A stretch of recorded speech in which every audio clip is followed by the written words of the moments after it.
Quand un homme croit qu'il peut jouer avec tes émotions, il est persuadé qu'il a le contrôle. Mais il y a une chose à laquelle il ne s'attend jamais. Le jour où tu cesses de réagir et commences à répondre depuis ton pouvoir, tout bascule. Rien ne déstabilise davantage un homme qu'une femme qui ne s'énerve plus, qui ne cherche plus d'explications, qui ne rentre plus dans son jeu, mais qui malgré tout le domine avec calme. Cette vidéo parle de stratégie psychologique pure, de comment reprendre le pouvoir qu'il croyait sien à travers une manipulation subtile et consciente, sans devenir froide et sans cesser d'être toi-même. Je vais te montrer comment reconnaître les mécanismes cachés utilisés pour te déstabiliser, comment les désactiver grâce à ton intelligence émotionnelle et surtout, comment te transformer en cette femme que personne ne peut manipuler, celle qui devient une leçon inoubliable dans l'esprit d'un homme. Reste jusqu'à la fin, car après cette vidéo, tu comprendras exactement comment éviter qu'un homme joue avec tes émotions et comment utiliser ton pouvoir psychologique d'une manière si élégante qu'il ne saura jamais comment il t'a perdu. Mais toi, tu sauras parfaitement comment tu t'es retrouvé.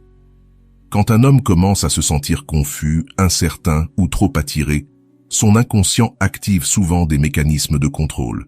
Ce n'est pas forcément par méchanceté, mais parce que son ego a besoin de se sentir en position de force. Il teste alors tes limites émotionnelles. Un message envoyé plus tard que d'habitude, un ton un peu différent, une absence soudaine. Et toi, tu le sens, même si tu ne peux pas l'expliquer.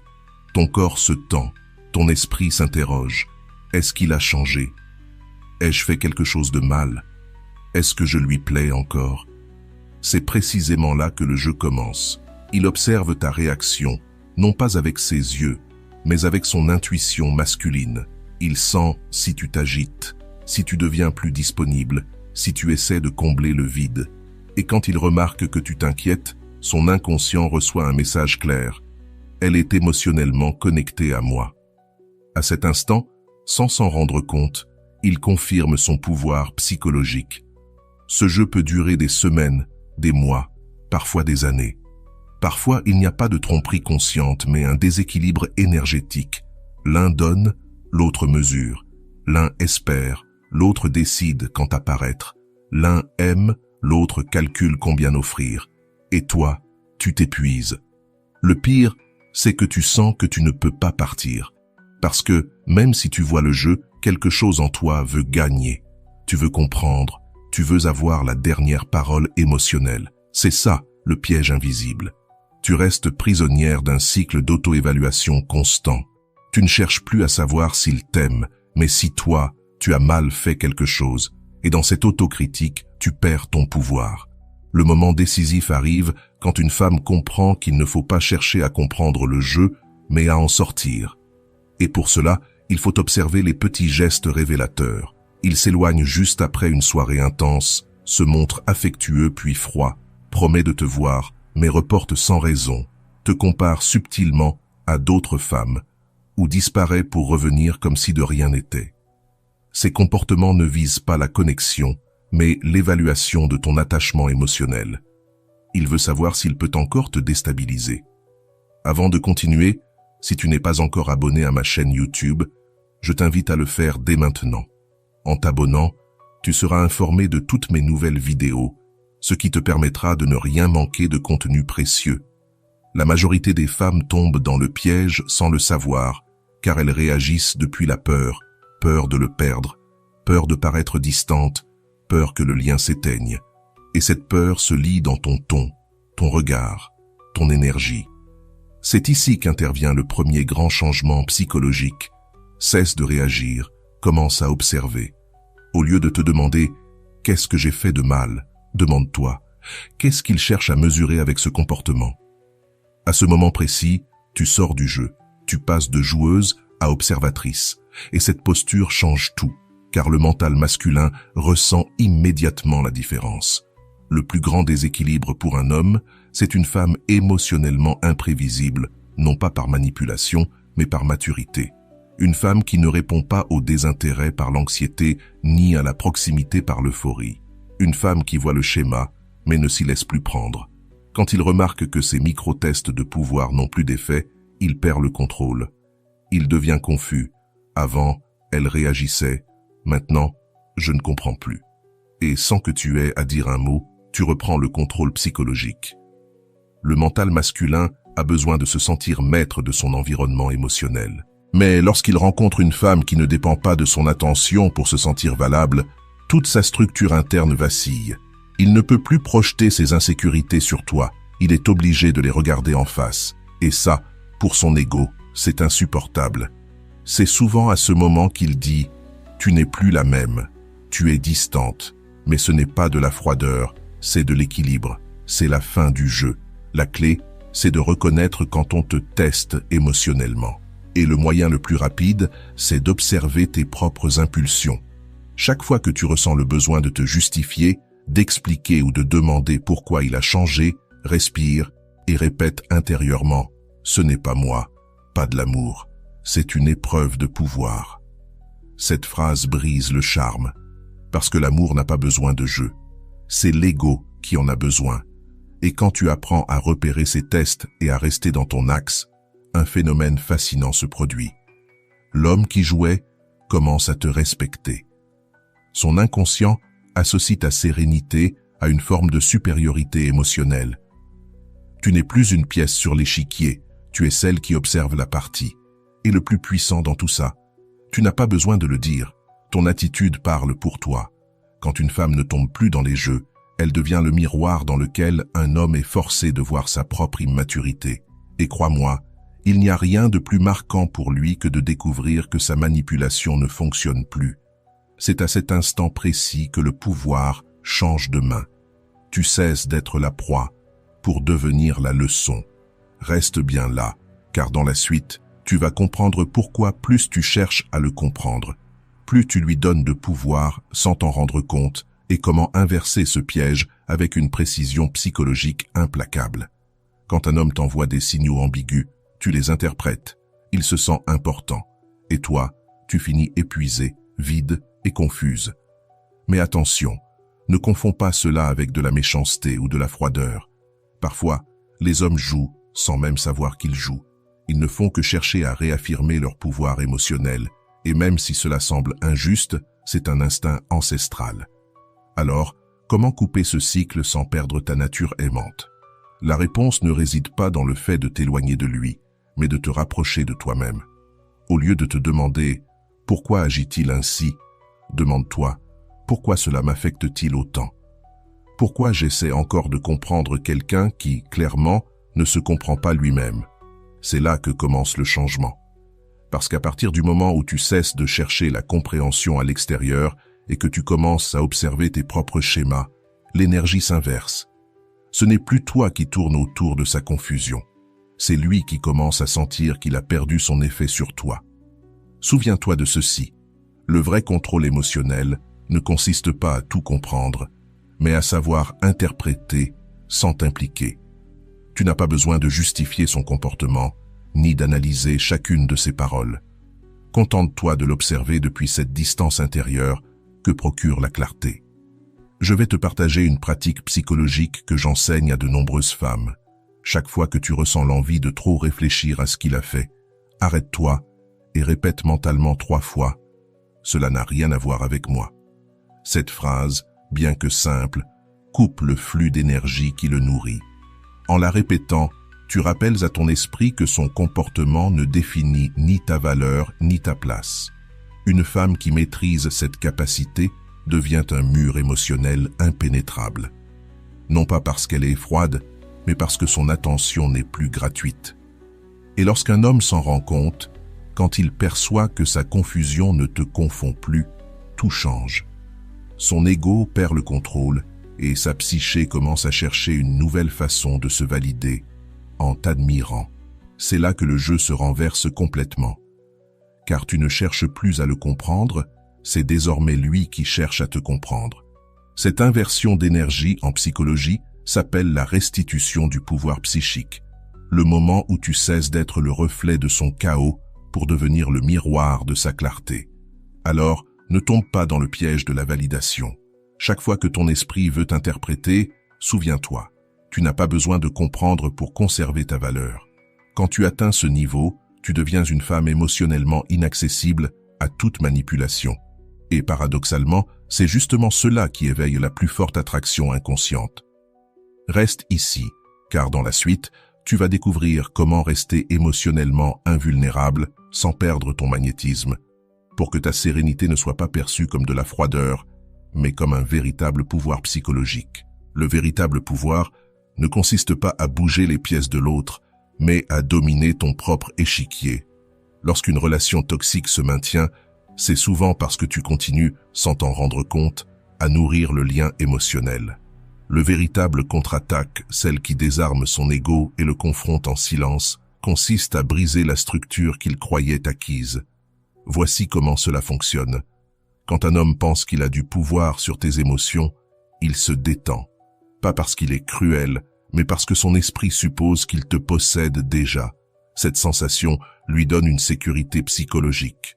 Mais quand soudain, tu ne réagis plus selon le schéma qu'il attend, ni avec colère, ni avec angoisse, ni avec désespoir, son inconscient entre en alerte.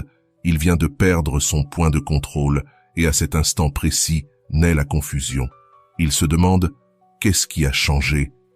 Que s'est-il passé avec la femme que je connaissais? Pourquoi ne réagit-elle plus comme avant ?» Cette gêne qu'il ressent n'est pas une punition, c'est la conséquence naturelle de ton évolution émotionnelle. Imaginons un exemple. Il t'envoie un message ambigu après plusieurs jours de silence. Avant, tu aurais accouru pour répondre, essayant d'interpréter le ton, le moment, le sens caché. Mais maintenant, dans ta nouvelle fréquence, tu le lis, tu souris et tu continues ta journée. Non pas parce que tu veux jouer, mais parce que tu n'as plus besoin de valider quoi que ce soit. Quelques heures plus tard, il regarde si tu as vu son message. Il ressent cette tension interne qu'il ne peut expliquer et commence à penser à toi beaucoup plus qu'il ne le faisait lorsque tu le poursuivais. C'est ça, le contre-attaque psychologique en action. Ce n'est pas de la vengeance, c'est un réajustement énergétique. Ton absence de réaction crée un vide que son ego veut combler, mais comme tu ne le nourris plus avec des réponses émotionnelles, ce vide devient un miroir. Et dans ce miroir, pour la première fois, il se voit seul. La psychologie nous enseigne que la psyché cherche toujours à se compléter à travers l'autre. Alors, quand tu retires ton énergie réactive, tu l'obliges inconsciemment à faire face à ce qu'il évitait, son propre vide. Et crois-moi, cela le déstabilise plus que n'importe quelle parole ou stratégie. Le contre-attaque psychologique ne consiste pas à contrôler l'extérieur, mais à diriger ton intérieur. C'est choisir de ne pas entrer dans le scénario émotionnel qu'il te propose, désactiver le drame depuis ta conscience. Voici la clé pratique. Remplace chaque impulsion réactive par une action de recentrage. Chaque fois que tu ressens l'envie de lui écrire, rappelle-toi à toi-même. Chaque fois que tu veux prouver que tu n'as plus mal, prouve plutôt que tu te priorises. Et chaque fois que tu veux te justifier, souviens-toi qu'une explication inutile est une forme cachée de demande d'approbation. Mais surtout, n'essaie jamais de lui donner une leçon. Quand ton intention est d'enseigner, tu restes lié à son besoin de validation, et cela maintient le fil énergétique vivant. Le véritable contre-attaque ne cherche pas à prouver quoi que ce soit. Il devient un témoignage. Il remarquera la différence. Ton ton deviendra plus ferme, tes limites plus claires, ton énergie plus centrée. Et le plus déconcertant pour lui sera de découvrir qu'il ne peut plus anticiper tes réactions. Cela le perturbe, car le contrôle émotionnel est, pour l'ego masculin, une forme de pouvoir. Et quand tu lui retires ce pouvoir sans un mot, il perd la boussole. Curieusement, à ce moment-là, il commence à faire ce que tu faisais autrefois, chercher des explications, suranalyser tes réponses, imaginer ce que tu ressens. Et toi, pour la première fois, tu te tiens en dehors du cycle, observant avec calme ce qui, auparavant, te consumait. C'est cela, le véritable équilibre psychologique. Quand tu n'as plus besoin de gagner, parce que tu ne joues plus. Le contre-attaque fonctionne parce qu'il ne cherche pas à le changer, mais à te ramener à toi. Et dans ce retour à toi-même, tout se réorganise. L'énergie, le désir, l'attraction. Il ressent ta nouvelle vibration, même s'il ne comprend pas d'où elle vient. Et plus tu cesses de faire des efforts plus ton pouvoir rayonne. Souviens-toi, tu n'as pas besoin de froideur, de manipulation ni de stratégie pour dominer émotionnellement une situation. Il te suffit d'avoir une présence consciente, des limites élégantes et la capacité de ne pas réagir depuis ta blessure. Parce que lorsque le jeu n'a plus d'effet sur toi, tu as déjà gagné sans bouger une seule pièce. Et dans la suite, je vais te montrer comment transformer cette nouvelle énergie de maîtrise en un magnétisme inconscient que personne ne peut copier et qui le pousse, pour la première fois, à te respecter, te désirer et te craindre de te perdre. Mais avant cela, il faut comprendre le cœur du drame. Personne ne te le dit, mais dans une relation où l'autre joue avec tes émotions, le drame ne vient pas de lui. Il est soutenu par ton espoir.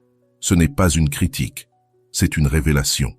Tant que tu espères qu'il change, qu'il comprenne, qu'il réalise ce qu'il a perdu, tu continues à jouer dans le même théâtre qui t'épuise.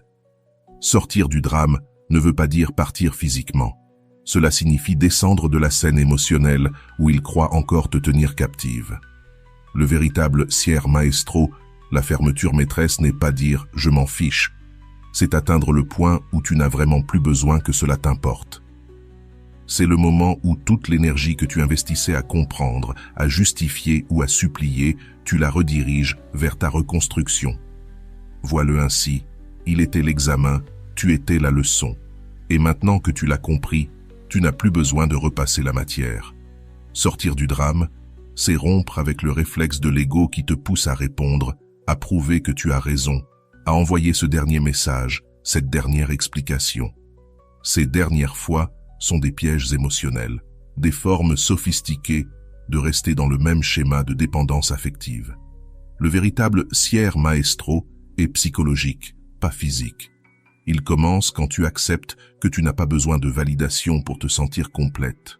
Quand tu choisis la paix, même si ton ego veut encore la revanche. Quand tu cesses d'utiliser la douleur comme identité. Une patiente m'a dit un jour, « Je me suis rendu compte que je n'étais pas blessée parce qu'il m'a fait du mal, mais parce que je n'arrivais pas à cesser de vouloir qu'il comprenne ma valeur. » Et voilà la racine de tout.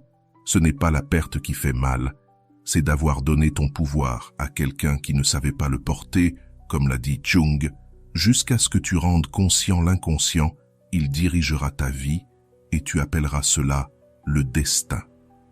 C'est exactement cela, le Sier Maestro, prendre conscience de la manière dont tu as remis ton pouvoir sans t'en apercevoir. Et une fois que tu le vois, tu ne peux plus agir comme avant. Tu ne cherches plus à fermer un cycle avec une conversation. Tu le fermes avec ta cohérence, ton absence émotionnelle, ton silence intérieur, pas celui qui se tait, mais celui qui comprend. Et quand tu fais cela, quelque chose de fascinant se produit. Son esprit le ressent. Son ego perçoit la différence. Tu n'es plus la femme qui réagit, qui analyse, qui a besoin. Tu es la femme qui transcende.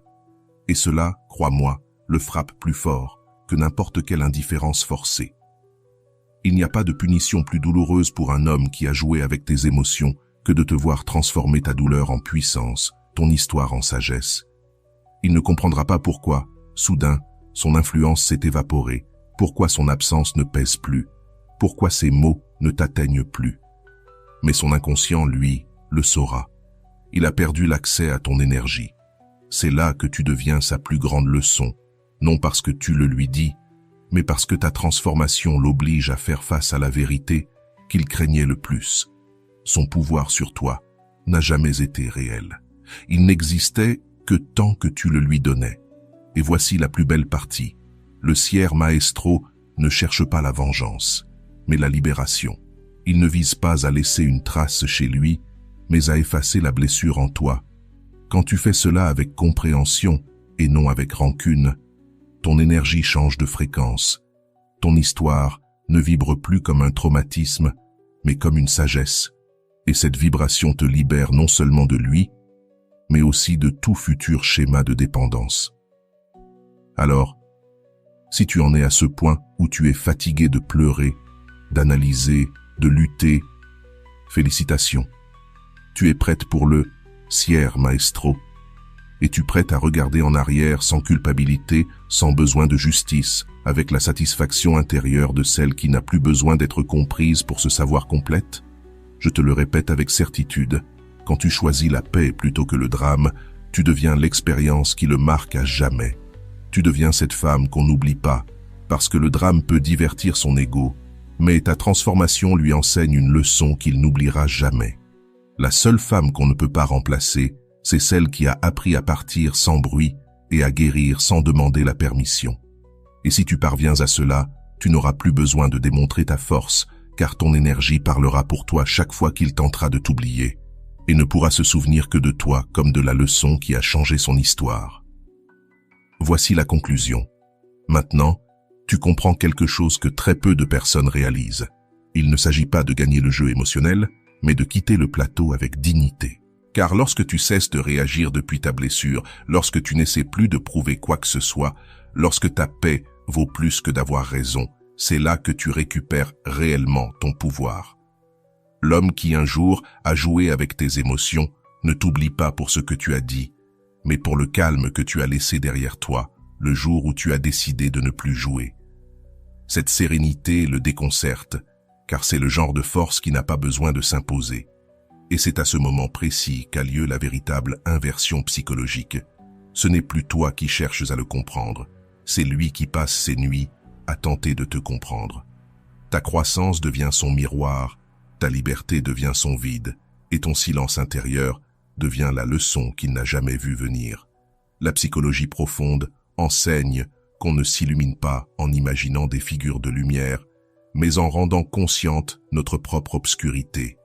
Et c'est exactement ce que tu as fait. Tu as regardé ton ombre, tu l'as guérie et transformée en puissance. Tu n'es plus la femme qui craint d'être manipulée. Tu es celle qui connaît la valeur de son énergie et ne la donne plus à n'importe qui. Voilà la plus haute forme d'amour-propre. Non pas se méfier de tous, mais avoir une telle confiance en soi que plus rien ni personne ne peut te déstabiliser. Alors grave ceci dans ton esprit et dans ton cœur. Il n'existe aucun jeu que puisse gagner celui ou celle qui ne veut plus jouer. Parce que lorsque tu choisis la paix plutôt que la réaction, l'élégance plutôt que le drame et la conscience plutôt que l'orgueil, tu deviens la femme qui n'a pas seulement surmonté la manipulation, mais qui s'est transformée en la leçon la plus puissante de l'autre. Déclaration de pouvoir. Je ne cherche plus la justice émotionnelle. Ma paix est ma victoire. Écris-le maintenant dans les commentaires et laisse cette phrase gravée ici, car elle ne clôt pas seulement cette vidéo, elle marque aussi le début d'une nouvelle version de toi, celle avec laquelle plus personne ne joue et que tout le monde se souvient. Et si ce message a résonné avec toi, je t'invite à laisser un puissant like, à t'abonner et à activer la cloche. Si tu ressens dans ton cœur l'envie de soutenir encore davantage cet espace, tu peux désormais rejoindre la communauté du canal et bénéficier d'avantages exclusifs, réponses prioritaires à tes commentaires et consultations, participation au choix des prochains sujets et accompagnement privilégié dans ton processus de transformation. Ne pars pas encore, je te laisse à l'écran 2 vidéos de grande sagesse et de valeurs profondes. Je t'attends dès maintenant dans celle que tu choisiras.